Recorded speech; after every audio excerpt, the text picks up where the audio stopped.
ஸ்மாக்டவுனோட main ஈவெண்ட்டுக்கு என்ன நடக்குதுன்னு கேட்டிங்கன்னா, ஸ்மாக்டவுனோட மெயின் ஈவெண்ட்டில் ஜான்சினா ஜான்சினா வந்து எப்பொழுதும் போலவே என்ட்ரன்ஸ் கொடுத்துட்டு அதுக்கப்புறம் பெல்ட்டை தூக்கி காமிக்கிறார். பெல்ட்டை தூக்கி காமிச்சோடனே மீண்டும் ஜான்சினா மியூசிக் வருது. என்னடா ஜான்சினாவோட ஓல்டு மியூசிக் வருதுன்னு பார்த்தா அங்கே சிஎம் பங்க் தான் வர்றார். ஜான்சினாவோட டாக்டர் தக்டாமிக்ஸ்ன்ற கேரக்டரில் வர்றாரு. கழுத்தில் செயினை மாட்டிக்கிட்டு அதுக்கப்புறம் கையில் வந்து ட்ரக் ஃப்ரீ அப்படின்ற மாதிரி மோதிரத்தை போட்டுக்கிட்டு அதுக்கப்புறம் வந்து உள்ற வந்து பேச ஆரம்பிக்கிறாரு ஜான்சினா கிட்ட. ஜான்சினா, நீ கடந்த வாரம் 14 வருஷத்துக்கு முன்னாடி நடந்த பைக் பாம நீ எடுத்து பேசுன, என்னை பத்தி பேசுன.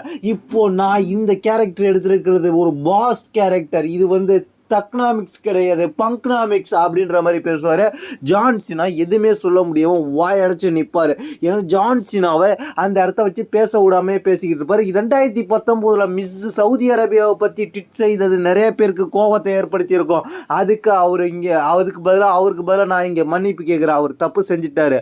ஆனாலும் இங்கே ஒரு விஷயம் நடந்துக்கிட்டு இருக்கு. என்னன்னு கேட்டிங்கன்னா, இங்கே நிற்கிற ஜான் சீனா இவன் டபிள்யூடபிள்யூஇக்காகவும் உங்களுக்காகவும் இங்கே வரல, அவன் டிசிக்காக வேலை செஞ்சுக்கிட்டு இருக்கான். அவன் கூடிய சீக்கிரத்தில் போயிடுவான். அவனை வைக்க போகிறது யாருன்னு கேட்டிங்கன்னா நான் தான் அவனை ரிட்டையர்மெண்ட் ஆக்கி. ஜான்சினா, நீ நாளைக்கு தோக்க தான் போகிற. ஏன்னா இது நீ 17 முறை சாம்பியனாக இருந்திருக்கிற, 18வது டைமாக இப்போ இருக்கிற.